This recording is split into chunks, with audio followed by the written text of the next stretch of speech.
And you. Comedy. Cool. That's the start. That's the starting place. It's you clasping your breasts and yelling comedy.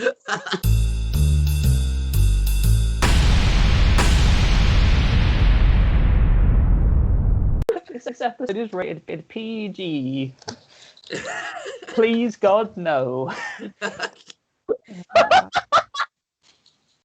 Hello, and welcome back to this week's episode of Cast v Crew v Lockdown.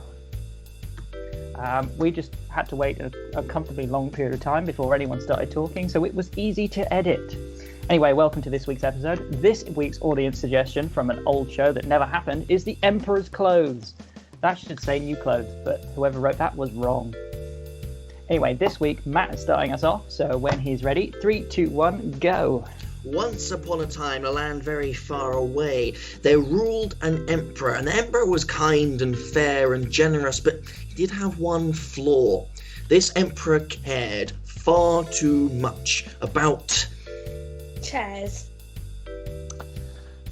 Why couldn't he sit down? Was it his knees? Was it the fact that his butt was uncomfortable? Either way, he felt very, very insecure about himself. But then he had an epiphany. Maybe it's not me, but maybe it's my trousers. Maybe they are too uncomfortable for me to sit in. So, he decided that he would hire a tailor. But not just any tailor. The best tailor in the land. The greatest of all of the clothes makers. He brought them to his kingdom and said, "My dear friends, I cannot sit down," he said, standing in front of his throne. "I believe it's because of my trousers. I need you to make me trousers, not only that I can sit in, but are worthy of an amazing, glorious, fantastic emperor such as myself." The two men looked at each other, and they said, My lord, I have the perfect thing for you. I will weave you a garment of the most rare fabric known to man. This material will show that you are the best leader in the whole kingdom. But there is one catch. Those who are not worthy to have the position that they are, those that are not worthy of their position, will find one side effect of this material, and that side effect is that They'll be glued to the chair they sit in. That's right. It will be glued to the chair they sit in.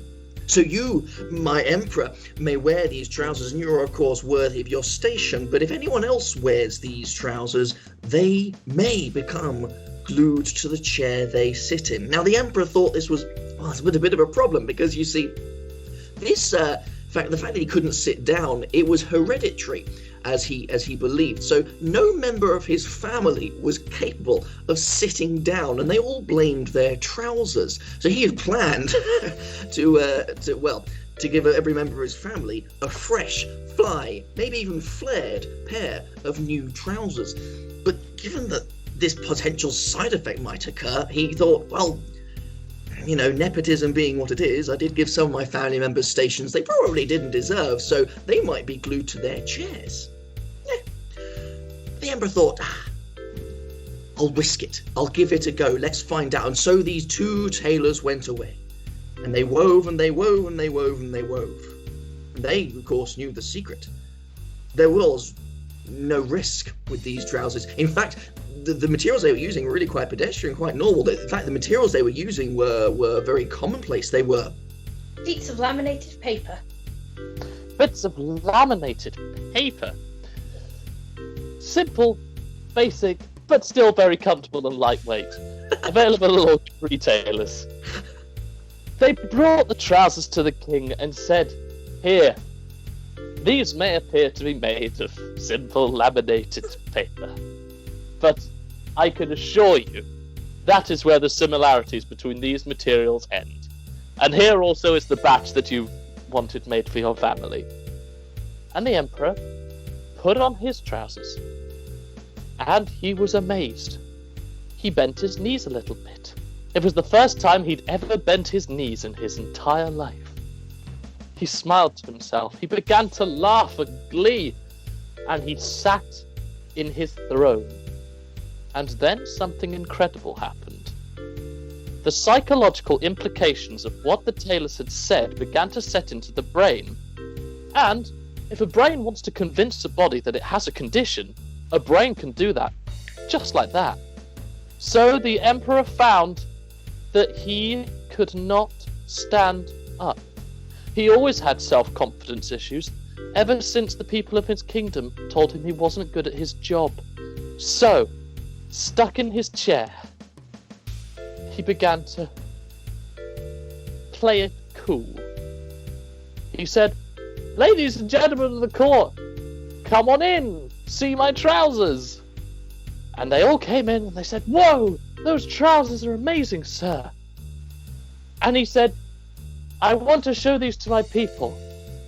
I don't suppose you could carry my throne into the streets. I would walk, but I just feel so darn comfy that I don't want to stand up." Now, most of his family members said, "Oh yes, we're equally as comfy in these trousers. We also don't want to walk." But the few of his court members who had made it there through studying and hard work picked up the throne and began to move it out of the main doors to the palace. And loaded it onto a trebuchet. So the Emperor sat in his throne, was loaded into the imperial trebuchet, used for transporting parcels quickly and efficiently between kingdoms. Now, at this point, the Emperor figured they were just, well, perhaps they were just putting him somewhere convenient while they limbered up. And then they began to cart the rest of his family out. His family, by the way, equally as psychologically susceptible to the power of suggestion, because that, too, is hereditary. So they were all loaded into the imperial trebuchet, which is famed for being able to seat about a dozen people. And they were all placed in their camping chairs and on their benches and in their leather-backed armchairs that they'd all chosen to sit down in and hence become stuck to. So you had the entire imperial family loaded into the entire bowl of the imperial trebuchet, which was clocked around to go to, I don't know, fairyland. Apparently there was a princess in a tower somewhere with long hair. They'd always meant to go and see her. At this stage, the truth became clear.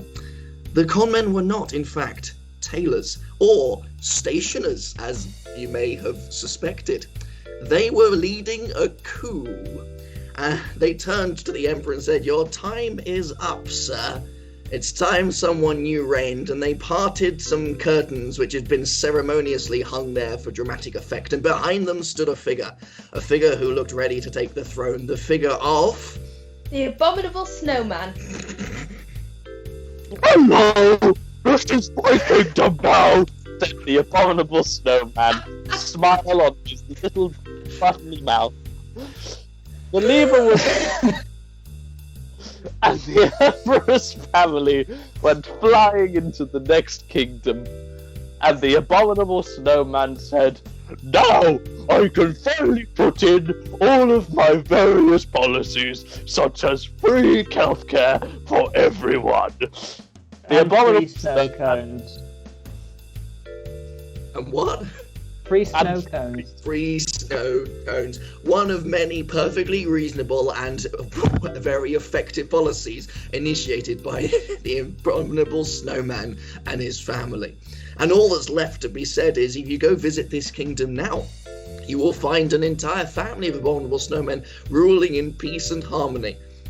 And the people have never been happier. And there's one thing to remember when you walk into this kingdom is to repeat the abominable snowman mantra, the words by which they live their lives and run their kingdom. Very simple, short phrase, which is Yeehaw. Yeehaw! And they all lived happening.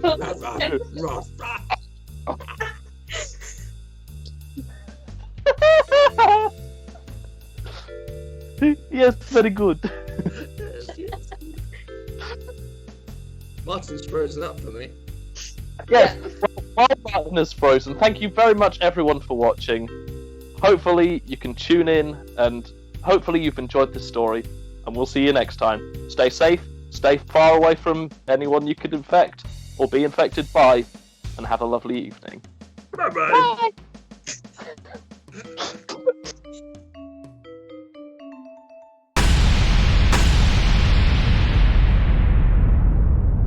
Pregnant and smart, it's all I need in a man. Okay.